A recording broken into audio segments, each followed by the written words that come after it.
नमः श्रीवर्धमानाय निर्धूत कलिलात्मने सालोकानां त्रिलोकानां यद्विद्यादर्पणायते यद्विद्यादर्पणायते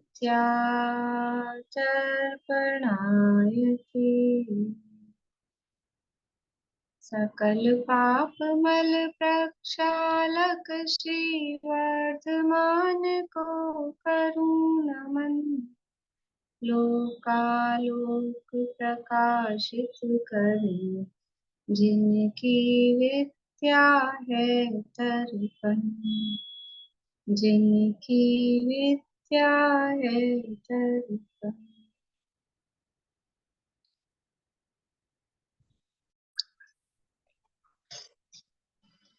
रत्नकरण शावकाचार्य नामक ये ग्रंथ है आचार्य समंतभद्र स्वामी द्वारा रचित और इसके अंतर्गत चौथा गुणव्रत अधिकार हमारा चल रहा है। 3 प्रकार के गुणव्रत होते हैं। कौन कौन से 3 गुणव्रत होते हैं अनीता जी?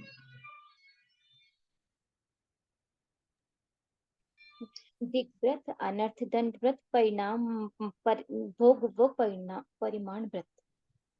दिग्व्रत, अनर्थ दंड व्रत और भोगोपभोग परिमाण व्रत। तो दिग्व्रत की चर्चा हो चुकी है। अनर्थ दंड व्रत की चर्चा यहाँ हमारी प्रारंभ हुई थी। अनर्थ दंड किसे कहते हैं? अनर्थ दंड किसे कहते हैं?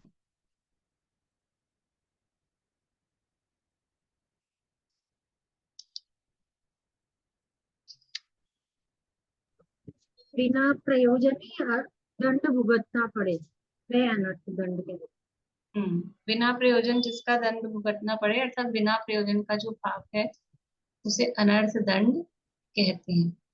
बिना प्रयोजन का पाप मतलब जो हमने मर्यादा ली है, तो इसका मतलब ये नहीं है कि मर्यादा में भी बिना प्रयोजन की पाप करते रहें। ये तो हमने मर्यादा ले रखी है, इसमें तो चाहे जो भी करें, ऐसा नहीं है। मर्यादा लेने के बाद भी जो प्रयोजन भूत आवश्यक, और उस प्रयोजन में क्या क्या लिया? बिना प्रयोजन के पाप नहीं करना चाहिए, तो प्रयोजन में क्या क्या लिया? बोलिए रेणु जी। दिशाओं की मर्यादा के भीतर जो बिना प्रयोजन मन वचन काय से जो पापों की प्रवृत्ति हो रही है वाला। बिना प्रयोजन का मतलब क्या लिया? प्रयोजन का क्या मतलब है ये बता दीजिए। प्रयोजन का प्रयो, क्या मतलब? प्रयोजन मतलब जो कार्य मतलब है उसका कुछ अर्थ हो, जो मतलब नहीं, मतलब वो तो आप अर्थ बता रहे हैं, यहाँ क्या भाव लिया? सीमा सीमा बांध ली है ना, वर्षों दिशा में। यहाँ प्रयोजन का अर्थ है मतलब जितनी आवश्यकता है उतना, मतलब बिना वजह नहीं करना कोई भी पाप।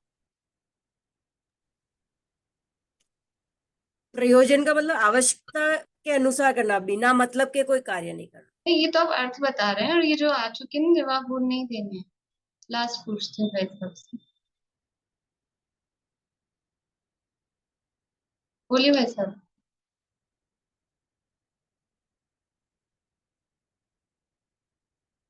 चलिए शीला भाभी बोलिए। प्रयोजन जो अनुव्रत धारण कर रखे उन महाव्रत उन व्रतों में दोष लगना या उन व्रतों के बिना जीवन प्रयोजन निर्वाह के लिए जो आरंभ की क्रियाएं आवश्यक है उनके अलावा जो करना वो बिना प्रयोजन।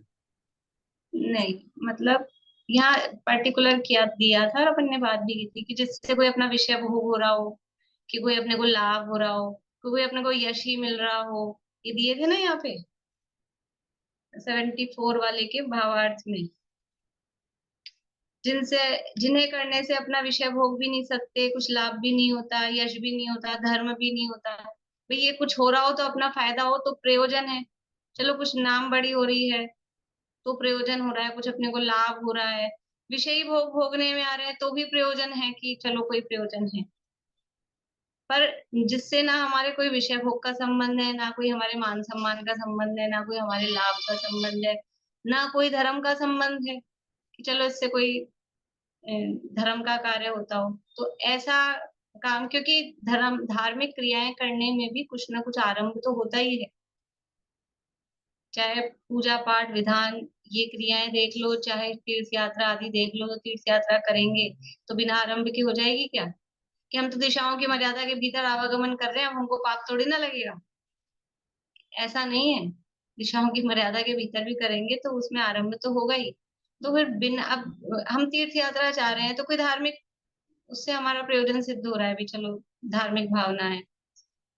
कहीं घूमने फिरने जा रहे हैं तो हमारे विषय भोगों की इच्छा हो रही है, ऐसा घूमने वो कुछ हो रहे हैं। लेकिन बिना बात ही यूं ही व्यर्थ का ही आवागमन करना, या व्यर्थ का ही और भी अभी यहाँ उदाहरण देंगे आगे, इसके जो भेद है वो बिना प्रयोजन है। ठीक है ना? तो यहाँ ये प्रयोजन का मतलब है जिससे कुछ भी अपना कुछ कार्य सदरा हो तो ठीक है। जैसे रास्ते चलते चलते पेड़ ऐसे होते हैं, छोटे छोटे होते हैं, कुछ नीचे की तरफ झुकी हुई रहती है पत्तियां। रास्ते चलते चलते लड़के लड़कियां ऐसे पत्ती तोड़ लेते हैं और तोड़ने के बाद वहीं सड़क पे फेंक जाते हैं। अब इससे क्या फायदा हुआ उनको? ये है बिना प्रयोजन। भी उनको कोई जरूरत हो, कभी कभी बच्चों को मिलता है ऐसे होमवर्क, तरह तरह की लीव्स लगाओ आप, तो अब हमको तोड़नी पड़ी, तो वो कोई प्रयोजन था भी, चलो। कभी किसी को किसी बीमारी में कोई पत्ती खानी है तो तोड़ ली, वो कोई प्रयोजन हुआ। या कोई इस तरह के लोग जो अन्यमति होते हैं वो कोई पत्ता वत्ती लेके भगवान की पूजा करते हैं, तो वो कोई धार्मिक उनका प्रयोजन हुआ। ठीक है? अपने को अपने भोजन में कोई पत्ती उपयोग लेनी है तो वो कोई प्रयोजन हुआ। लेकिन अब पत्ती तोड़ी और कोई काम नहीं था और वहीं वहीं सड़क पे डाल दी, ये है बिना प्रयोजन। समझ में आ रहा है? तो प्रयोजन का मतलब अकेला ऐसा ही नहीं कि मतलब कोई अपने धार्मिक काम में ही काम आया, ऐसा प्रयोजन। पर विषय भोग भी हो तो उससे तो कुछ कुछ तो उसका फल निकले कि भी चलो भोग ही लिया। ना भोगा है, ना कोई से यश हो रहा है, ना कोई लाभ मिल रहा है, कुछ भी नहीं हो रहा, ना शारीरिक ना आर्थिक ना किसी भी तरह का, वो अनर्थ कहलाता है। अब अनर्थ दंड के 5 भेद कहने वाला श्लोक, ये श्लोक पढ़ लिया था क्या अपन ने? 75 ये हो गया था? अब नहीं पढ़ा क्या बोल रहे? अभी पढ़ायो ना आप। अभी तो पढ़ायो 75 नंबर। नहीं, अभी तो मैंने केवल वो कराई है, मतलब पापोपदेश हिंसा दाना पे ध्यान करवाए ना आपने। अर्थ हो गया क्या? अर्थ को पूछ अर्थ रही नहीं हुआ, अर्थ नहीं, अर्थ सॉरी। अर्थ ही पूछ रही अच्छा मैम, मैं क्वेश्चन पूछ रही थी, जो अपना जो बिना प्रयोजन के जो काम हो रहे हैं तो उससे पाप भी हो रहे हैं जिस कामों में, तो वो प्रयोजन भूत कार्य होंगे। जिस कार्य से हमारा पाप भी हो रहे हैं, जिन कार्यों से, चाहे वो प्रयोजन भूत ही हो संसार की अपेक्षा से देखे तो, संसार की दृष्टि से, तो उनको प्रयोजन भूत बोलेंगे। संसार की दृष्टि से प्रयोजन भूत है ना भाई, जिस वो भूमिका में है उस भूमिका में प्रयोजन भूत है। यद्यपि उससे पाप लग रहा है, पाप से इनकार नहीं कर रहे, ये नहीं कह रहे हैं कि जो हमारे प्रयोजन भूत है विषय भोग भोग रहे हैं तो उसमें पाप नहीं लगेगा। हमने अपने खाने पीने के लिए पत्ती तोड़ी है तो पाप नहीं लगेगा। पाप तो लगेगा, लेकिन भाई वो पाप लग के भी कुछ अपना को कुछ तो मतलब हमको संतुष्टि उससे हुई। लेकिन ये अनर्थ दंड तो ऐसा पाप है कि मतलब हमारे को कुछ काम भी नहीं रहा, पाप जबरदस्ती लगा लिया अपन, वो मतलब है। तो भोग भोग रहे हैं उसमें भी वो अब अपनी इस भूमिका में है कि हमको भोगों के प्रति आसक्ति नहीं छूटी है, तो वो भोग भोगे जा रहे हैं, पर पाप तो लगेगा। अब वो प्रयोजन भूत जैसे भोग हैं कि बिना प्रयोजन के भोग हैं, वो उसमें भी ये हो सकता है कि भोगों में भी किसी को बहुत ज्यादा जबरदस्ती का ही हो, ये भी भोगना हो। मतलब एक पंखे से काम चल रहा है या एक एसी से काम चल रहा है, फिर भी घर में अगर 3 4 लगे हुए हैं तो सारे ही चला देना, सारे ही पंखे चला देना, अब वो बिना प्रयोजन का हो गया। मतलब कोई भी परिमाण लेके कोई भी कार्य करने का मतलब प्रयोजन होना चाहिए। हाँ कोई भी कार्य का परिमाण लेके करो। हाँ, मतलब भावना ये रहे कि पाप कम, मतलब पाप मतलब हिंसा, यहाँ मुख्य रूप से हिंसा कम से कम हो और अपने विषयों में आसक्ति वो कम रहे, वो कम हो विषयों की आसक्ति। अब हम अभी गर्मी हो रही है समझ लो ऐसी उमस वाली, तो बिना पंखे के नहीं रह सकते, ऐसी अपनी नहीं है। लेकिन फिर पंखा चला रहे हैं तो भाई जितना जो अपने सिर पे चल रहा है, जो अपने को जरूरत है, वही वो अपने लिए प्रयोजन भूत है। पाप तो लग रहा है लेकिन अब अगल बगल के सारे इधर उधर के भी चला देना, वो अनर्थ दंड है। वो बिना, अपने को एक लाइट की जरूरत है, वो एक लाइट जला ली, और इधर उधर की सारी लाइटें जला देना, वो बिना प्रयोजन।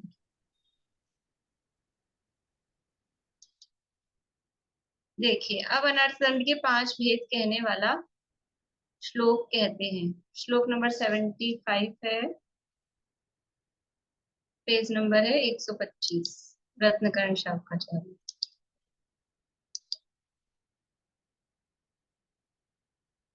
पापोपदेश हिंसा दानापत्यान दुष्श्रुति पंच प्राहुः प्रमादचर्यामनर्थ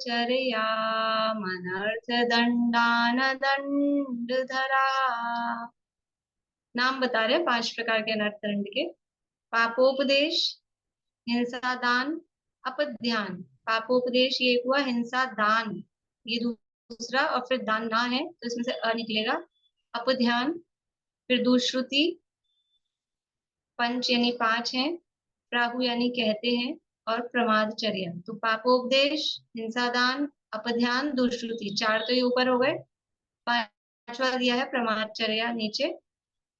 ये 5 प्रमादचर्याम अनर्थ दंडान, अनर्थ दंडान अदंड धरा। ये 5 अनर्थ दंड हैं, और इसको, इन 5 को अनर्थ दंड अदंड धरा। अदंड धरा मतलब जो पाप का फल नहीं भोगते हैं, जो दंड नहीं भुगतते हैं, अदंड को धारण करते हैं, ऐसे गणधर परमात्मा, गणधर भगवान, वो उसको अनर्थ दंड कहते हैं। प्राहु यानी कहते हैं। अर्थ देखिए, पाप का उपदेश, हिंसा दान, अपध्यान, दुष्श्रुति, प्रमादचर्या, ये 5 पंच यानी 5 अनर्थ दंड हैं। अनर्थ दंडान यानी अनर्थ दंड हैं, और अदंड धरा, जो उन्हें जो अदंड धर गणधर देव हैं उन्होंने कहा है। प्राहु यानी कहा है। ठीक है। पापोपदेश हिंसा दानापध्यान दुःश्रुति पंच प्राहु प्रमादचर्याम अनर्थ दंडान दंडधरा। जहाँ संधि होती है वहां जिस शब्द पे, जिस अक्षर पे संधि है, उस अक्षर पे जोर दे के बोलते हैं तो वो संधि वाला शब्द समझ में आता है। और उस तक नहीं बोलना, उससे पहले तक रुकना। अगर सांस लेनी है तो उससे पहले तक रुकना होता है। तो प्रमाद चर्याम अनर्थ दंड, तो चर्याम पे थोड़ा जोर देते हैं तो अनर्थ उससे साउंड में आता है। इसी तरह दंडान अदंड धरा, तो दंडान न पे जोर देते हैं तो अ की साउंड उससे समझ में आ जाती है। और जिनसे इस तरह से नहीं बोलता है तो फिर वो संधि विच्छेद करके ही बोले, ताकि भाव ख्याल में रहे। देखिए इसका भावार्थ पढ़ लेते हैं, फिर आगे इन्हीं 5 का विशेष व्याख्यान कर रहे हैं श्लोकों में, तो विशेष चर्चा आगे कर लेंगे अपन। भावार्थ, मन वचन काय के अशुभ योगों को दंड कहते हैं।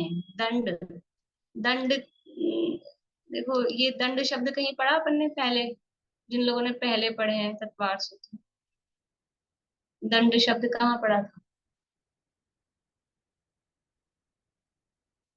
किसको ख्याल है?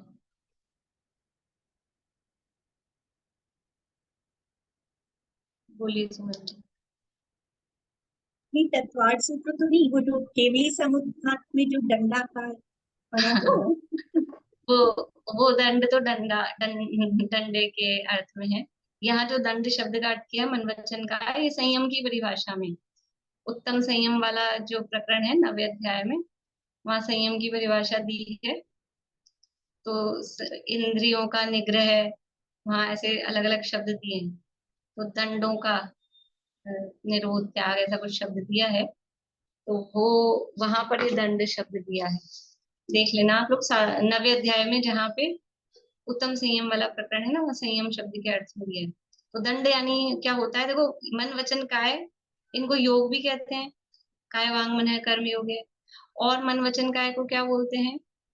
बल भी, मन बल वचन, प्राणों के संदर्भ में मन बल वचन बल काय बल। अब यहाँ संयम असंयम के प्रकरण में इन मन वचन काय को दंड, दंड शब्द से कहते हैं कि इनके माध्यम से दंड भुगतता है जीव। मन वचन काया की जो प्रवृत्ति होती है उनके माध्यम से दंड भुगतता है, पाप का फल पाप लगता है, तो इसलिए इनको दंड भी कहा है। तो मन वचन काया के अशुभ योगों को दंड कहते हैं। सभी जीवों को अपने अपने मन वचन काया के अशुभ योग ही दुर्गतियों में अनेक प्रकार का दंड देते हैं। सभी जीवों को अपने मन वचन काया के अशुभ योग, मतलब ये जो मन वचन काया की अशुभ प्रवृत्ति है उससे अनेक प्रकार का दंड, मतलब वो पाप का फल मिलता है। जो मन में जो भी भाव होते हैं, अशुभ वचनों में जो वचन बोले जाते हैं, काया में उसके अनुरूप क्रियाएं होती है, तो उससे पाप का फल मिलता है। मन वचन काया के अशुभ योग रूप दंड को जो धारण नहीं करते, ऐसे अदंडधर जो गणधर देव हैं, उन्होंने अनर्थ दंड 5 प्रकार का कहा है। गणधर परमात्मा की विशेषण को बता रहे हैं, उनको विशेषण दिया अदंडधर, मतलब गणधर भगवान आचार्य परमेष्ठी जो है वो मन वचन काया की अशुभ क्रियाएं नहीं करते हैं। मुनिराज के जीवन में अशुभ का तो लेश भी नहीं है, ऐसा लिखा थोड़मल जी साहब ने। तो उनकी जो भी क्रियाएं हो रही हैं वो अशुभ नहीं होती हैं। क्या मुनिराज की कोई भी अशुभ क्रिया नहीं होती है? भोजन करना शुभ भाव है कि अशुभ भाव है? सब एक मत से दो उंगली दिखा रहे हैं। भोजन करना अशुभ भाव है। मुनिराज भोजन करते हैं कि नहीं करते हैं? हाँ कि ना? आहार लेते हैं, आहार तो लेते हैं, और फिर कह रहे हैं मुनिराज के जीवन में अशुभ नहीं है, लेश भी नहीं है, जीरो। तो भोजन तो कर रहे हैं ना, तो अशुभ भाव है कि नहीं है? कि नहीं है? मुनिराज का आहार लेना अशुभ भाव नहीं है। हम भोजन करें तो अशुभ भाव, और मुनिराज भोजन करें तो अशुभ भाव नहीं। पार्शियलिटी है कि हाँ, पार्शियलिटी है, क्योंकि उनका भोजन किस प्रयोजन से होता है? भोजन कोई ले तप बढ़ावन हेतु, नहीं तन पोषते तजी रसन को। वो अपने तप की वृद्धि के लिए भोजन लेते हैं, आहार लेते हैं, अपने शरीर के पोषण के लिए नहीं। हम तो क्यों लेते हैं? कल एक आसन किया था तो शरीर में, एक आसन में हालत खराब है तो भैया लो, और फिर और घी डाल डाल के ले लो थोड़ा। तो हम क्यों ले रहे हैं? तन पोषते, हम शरीर के पोषण के लिए। बिल्कुल वही वही चीज है कि ये अपने को अब फायदा करेंगी, ये हड्डियों में कमजोरी आ रही है तो ये वाला बीज खाओ, ये वाले मखाने खाओ, ये वाले तिल खाओ, तन के पोषण के लिए। वो केवल किस लिए लेते हैं? 5 प्रकार के बताई थी आपको इसी इसमें चलते हुए, गोचरी, भ्रामरी, गर्त पूरण, अक्षमृषण, ये बताए थे ना मुनराज की आहार वृत्ति के लिए किस तरह से वो आहार लेते। इसलिए उनका अशुभ भाव तो उनके जीवन में है ही नहीं, तो उनके मन वचन काय के अशुभ योग उनके नहीं होते, इसलिए वो उस रूप दंड को धारण नहीं करते। ऐसे अदंडधर जो गणधर देव हैं, उन्होंने अनर्थ दंड मतलब बिना प्रयोजन की, अब दंड का जो अर्थ यहाँ कर रहे हैं मन वचन काय के योग, तो बिना प्रयोजन मन वचन काय की जो अशुभ प्रवृत्तियां हैं, वो योग जो अशुभ में लग रहा है ना, बिना प्रयोजन मन इधर उधर उधर पता नहीं क्या क्या सोच रहा है, बिना प्रयोजन ही मुंह से शब्द बोले जा रहे हैं, कुछ भी कोई फल नहीं है उसका, और बिना प्रयोजन ही शारीरिक क्रियाएं कर रहे हैं अत्यधिक, ये सब है दंड। बिना प्रयोजन के मन वचन काय की प्रवृत्ति, दंड का अर्थ क्या ले रहे हैं? मन वचन काय की प्रवृत्ति, तो व्यर्थ की, बिना प्रयोजन की, वो उसको कहते हैं अनर्थ दंड। उन्होंने अनर्थ दंड 5 प्रकार का कहा है। पहला है पापोपदेश, तो पाप का उपदेश देना, पाप का उपदेश देना, ये हो गया वचन की प्रवृत्ति। मन वचन काय की है ना, अब इनमें 5 में आप देखना कि किसकी आ रही है। तो पाप का उपदेश देना वचन की प्रवृत्ति हो गई बिना प्रयोजन।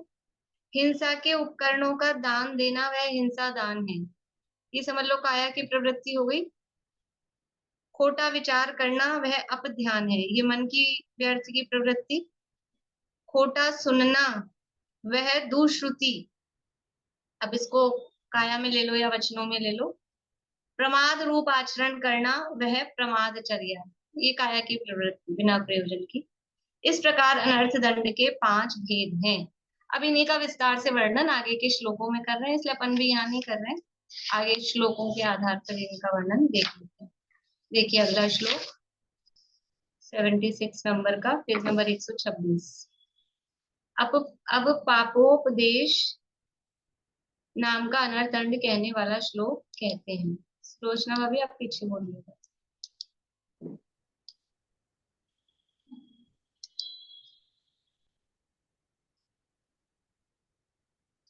तिर्यक्लेशवणिज्या तिर्यक्लेशवणिज्या हिंसारंभ प्रलंबनादीनां हिंसारंभ प्रलंबनादीनां प्रसवः कथा प्रसंगः प्रसवः कथा प्रसंगः स्मर्तव्यः पापोपदेशः स्मर्तव्य पाप उपदेश तिर्यक्लेशवणिज्या हिंसारंभ प्रलंबनादीनां प्रसवः कथा प्रसंगः स्मर्तव्यः पापोपदेशः। तिर्यक्लेशवणिज्या हिंसारंभ प्रलंबनादीनां प्रसवः कथा प्रसंगः स्मर्तव्य पाप उपदेश। देखिए क्या कह रहे हैं, तिर्यक क्लेश, तिर्यंचों को क्लेश उत्पन्न कराना। तिर्यक यानी तिर्यंच, क्लेश यानी दुख, तिर्यंचों को दुख उत्पन्न करना। वणिज्या, वणिज्या हिंसारंभ यानी हिंसा की जो चीजें हैं, और आरंभ, हिंसा और आरंभ का, वाणिज्य यानी व्यापार, उस व्यापार करने का, खरीदने बेचने का। और प्रलंबनादि नाम, प्रलंबनादि नाम, प्रलंबन बोलते हैं छलने को, ठगने को, छल करने का, किसी को ठगने का। प्रसवः यानी उत्पन्न करना, प्रसव करना यानी उत्पन्न करना। कथा प्रसंगः, कथाओं का प्रसंग मतलब कथाओं को कहना, कथा प्रसंग मतलब ऐसा माहौल, इस तरह का करना, यानी वही सीधा सा अर्थ है कथाओं को कहने के अर्थ में। स्मर्तव्य है यानी याद रखना चाहिए, शब्द अर्थ तो निकलेगा, याद रखना चाहिए मतलब जानना चाहिए। पाप उपदेश है, उसको पाप उपदेश जानना चाहिए या स्मरण रखना चाहिए। किसको पाप उपदेश जानना चाहिए?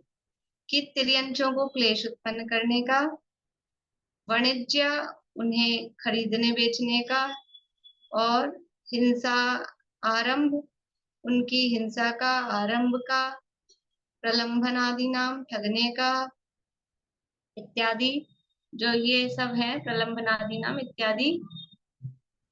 कथा प्रसंग यानी ये जो कथाओं को उत्पन्न करने का उपदेश देना, ये सब क्या है, इन सबको मतलब कैसे तिर्यंचों को क्लेश उत्पन्न किया जाए, दुख उत्पन्न किया जाए, या अन्य किसी को भी तिर्यंचों का नाम लिया है, किस तरह से कि दूसरे को दुख उत्पन्न किया जाए, या फिर जिसमें जिससे उनको दुख होता हो, इस तरह से उनको खरीदा बेचा जाए, उनकी हिंसा कैसे की जाए ऐसा, या दूसरे को किस तरह से ठगा जाए, इस तरह की जो कथाएं कहना, कथा प्रसंग प्रसव, ऐसी कथा मतलब उपदेश के अर्थ में बात करना, कहना।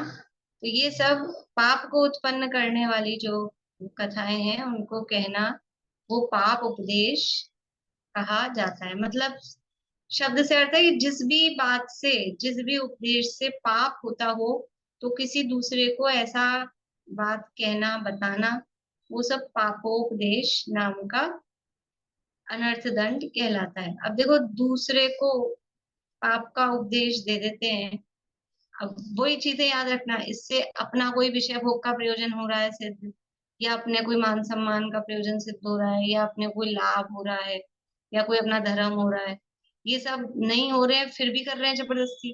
अब किसी, मतलब यहाँ तो जो भी बातें बता रहे हैं, अगर अपने जीवन में कुछ होता है तो ये चार चीजें देख लेना, इससे अपना क्या प्रयोजन सिद्ध हो रहा है। अगर कुछ भी नहीं सिद्ध हो रहा है तो फिर क्यों करना, वहीं स्टॉप लगा देना कि अनर्थ दंड है, रुक जाना। देखिए भावार्थ पढ़ते हैं, फिर थोड़ी चर्चा करते हैं साथ में। तिर्यंचों को मारने का, दाहने दागने का, दृढ़ बांधने का, मर्म स्थान में पीड़ा पहुंचाने का, बहुत बोझा लादने का, बाधी करने, नपुंसक बनाने का, नाक छेदने का, पकड़ने का, पिंजरा में रोक रखने का उपदेश देना, वह तिर्यक क्लेश नाम का पापोपदेश है। अब वो पुराने जमाने में समझ लो तिर्यंच सबके घर में होते ही थे। तिर्यंचों को धन के अंतर्गत लिया जाता था, गोधन, गजधन, बाजधन।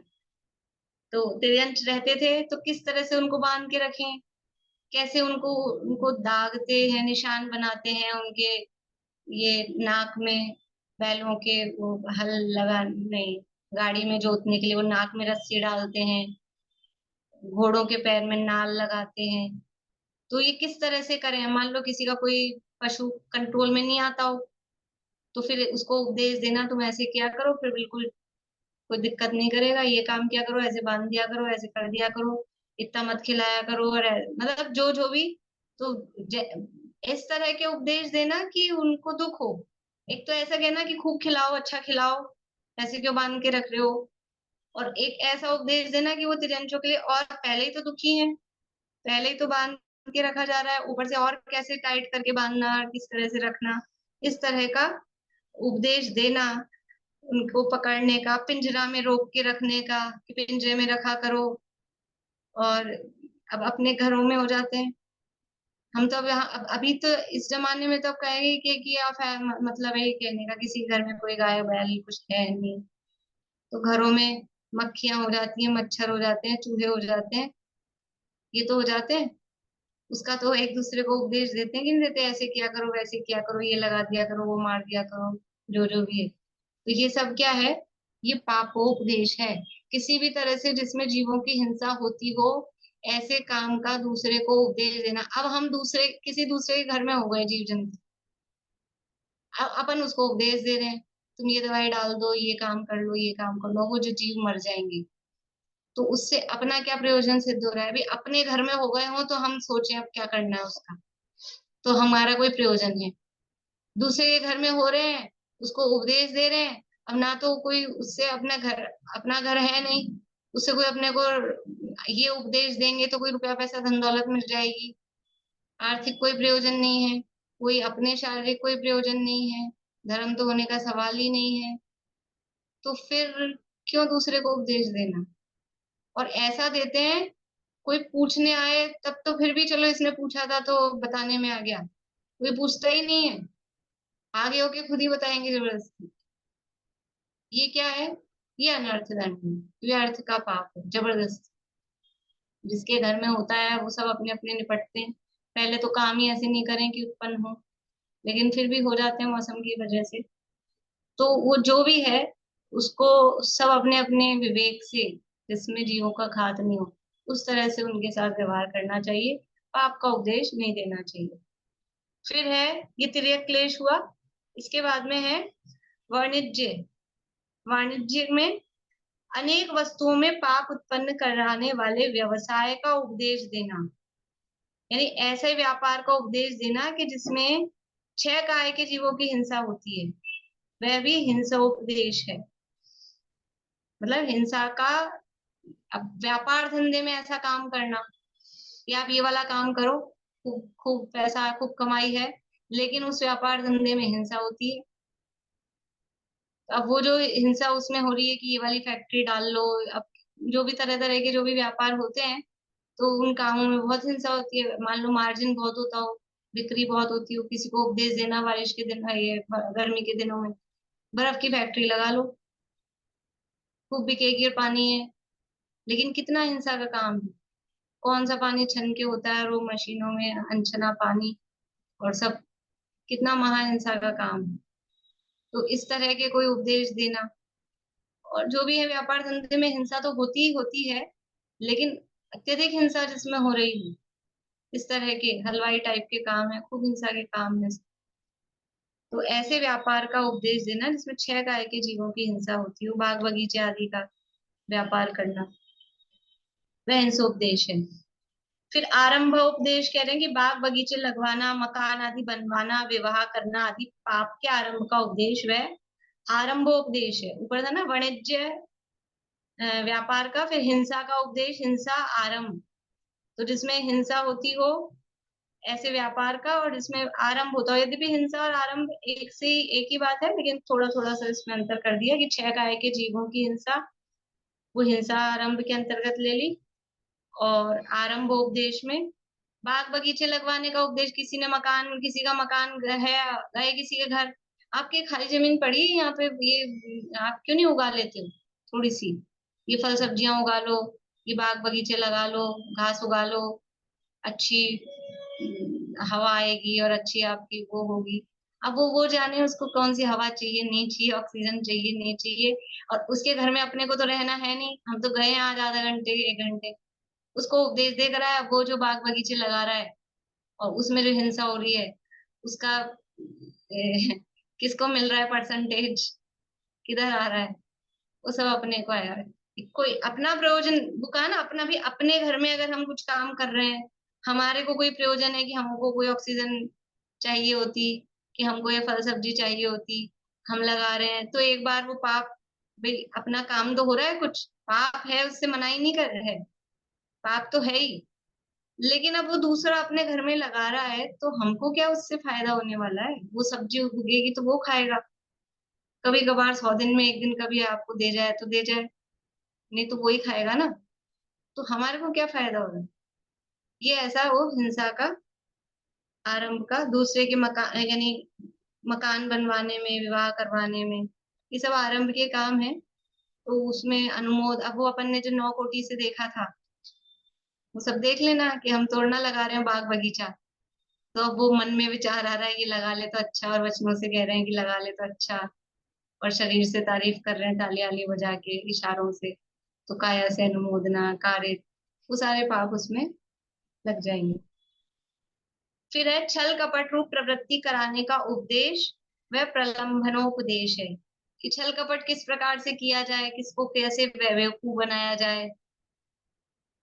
तो देखो पांचों पापों का समझ लेना, पापोपदेश नाम का है ना पहला ये अनर्थन, तो हिंसा का, झूठ का, तो ये छल में झूठ वाला आ जाएगा। चोरी का उपदेश देना, किस तरह से, डायरेक्ट तो चोरी कौन कहता है, लेकिन टैक्स वैक्स कैसे बचा लेना, कहीं फाइन लग रहा हो तो कैसे बचा लेना, कहीं रेड लाइट पे या कहीं पे भी पुलिस वाला पकड़ ले और अपने लग जाए 1000 रुपए, और फिर आके किसी को बताएं तो वो सामने वाला क्या कहे, अरे आप तो ऐसा करते, 100 का नोट उसकी जेब में टिकाते तो बच जाते, और ऐसे यूं कर लेते निकल जाते। अब वो उसके तो लग ही चुके हैं 1000 रुपए, और अब अपन उपदेश क्या दे रहे हो ऊपर से, ये छल कपट करने का, ये पाप उपदेश। तो हिंसा, झूठ, चोरी, कुशील, परिग्रह, पांचों ही पापों का किस तरह से परिग्रह संचय करें, किस तरह से कुशील सेवन करें, ये सब उपदेश देना वो पाप उपदेश है। यहाँ तो जो नाम बताए हैं वो है ही, इसके अलावा भी मतलब परिग्रह के संदर्भ में, कुशील सेवन के संदर्भ में एक दूसरे को उपदेश देना वो पापोपदेश है। इसी तरह अनेक प्रकार के पापों में प्रवृत्ति कराने रूप उपदेश की कथा करना, पापों में प्रेरित करना, वह सब पापोपदेश नाम का अनर्थ दंड है। ये सब पापोपदेश नाम का अपने जीवन में कहाँ कहाँ हो रहे हैं, अपने को बारीकी से देखना है कि ऐसी मन वचन काय की प्रवृत्ति तो हमसे नहीं हो रही है ना, जिसमें अपना कोई ना विषय भोग का प्रयोजन सद रहा है, ना धार्मिक सद रहा है, ना और कोई लौकिक प्रयोजन जिससे हमारा सद रहा है, फिर भी वो हमारे जीवन में हमारे काम हो रहे हैं कि नहीं हो रहे हैं, बैठ के विचार करना है ना। मतलब अब ये तो अपनी सुरक्षा के लिए है, और फिर भी हम ये पढ़ने के बाद भी वही चलता रहे तो क्या फायदा है। तो बैठ के विचार करना कि हमारे जीवन में कोई इस तरह के काम तो नहीं हो रहे हैं, दूसरे को इस तरह के उपदेश व्यर्थ की, जबरदस्ती के, एक दूसरे को, मैं बोलती हूँ फ्री के फोन हो गए तो पाप बढ़ाने के साधन हो गए। पहले तो फोन में पैसे लगते थे ज्यादा, तो लिमिटेड बात होती थी भी चलो मिनट बढ़ रहे हैं अपना बिल बढ़ेगा, तो काम की बात की और बंद। अब फ्री के फोन हो गए हैं, कितनी भी बात करो अनलिमिटेड, उनको क्या चाहिए, लेकिन वो पाप भी अनलिमिटेड हो रहा है, वो समझ ही नहीं आता कि अनलिमिटेड, हमको तो ये दिख रहा है, वो जो श्लोक दिया है ना श्लोक देश में, वो गजब का है। आयुर्वृद्धि शयोत्कर्ष हेतुम कालस्य निर्गमम् वांछिताम धनिनाम इष्टम जीवितात सुतराम धनम। इस मनुष्य को अपने जीवन से भी प्यारा धन लगता है। फ्री में कोई चीज मिल रहा हो ना, तो मतलब कैसे भी करके। अब ये फ्री में जहर मिला है, फ्री का फोन है ना, ये जहर है फ्री का, पाप बंध का कारण। कितने ज्यादा पाप उससे चालू कर ले, फोन कर लेते हैं बैठे बैठे, फ्री का गई, इसको मिला लो उसको मिला लो। फिर अब किसी से बात करोगे तो बातों ही बातों में दो चार बातें कैसी होंगी, ये ऐसी होंगी, पापोपदेश टाइप के, अनर्दंड टाइप के, आगे और आएगा कि कैसे किस तरह से। इसलिए सावधानी बहुत जरूरी है व्यर्थ के, क्योंकि वैसे ही कम नहीं है। देखो निरंतर 7 कर्म बनते हैं, कितने कर्म बन रहे हैं 8 में से? 7 निरंतर बन रहे हैं, और 7 में से 4 टोटली पाप रूप हैं। तो पल्ला तो वैसे ही पाप का भारी है, वो 4 घातिया कर्म तो टोटली पाप रूप ही है ना। अब अघातिया में थोड़ा कोई हमारे को शुभ भाव हो तो उनमें पुण्य प्रकृतियां कोई आ जाए, अदरवाइज तो पाप ही पाप चल रहा है। और फिर जबरदस्ती का पाप और सिर पे अनर्थ दंड। तो पाप के बोझा के तले हम, देखो पुण्य बांधने की प्रेरणा नहीं है, लेकिन फिर भी पुण्य है वो मोक्ष मार्ग में थोड़ा सहकारी सहचारी रहता है। तो अत्यधिक पाप का उदय आता है तो वैसे ही फिर हम गाफिल हो जाते हैं वो पाप के फल को भुगतने में। इसलिए जब तक संसार में है तो वो पुण्य की छाया में भी रहे, तो ये व्यर्थ के पापों से बचें, बुद्धि पूर्वक बचना चाहिए, ऐसा यहाँ का है। अब आगे फिर हिंसा दान और अपध्यान दुष्कृति, आगे इसकी चर्चा बाद में करेंगे।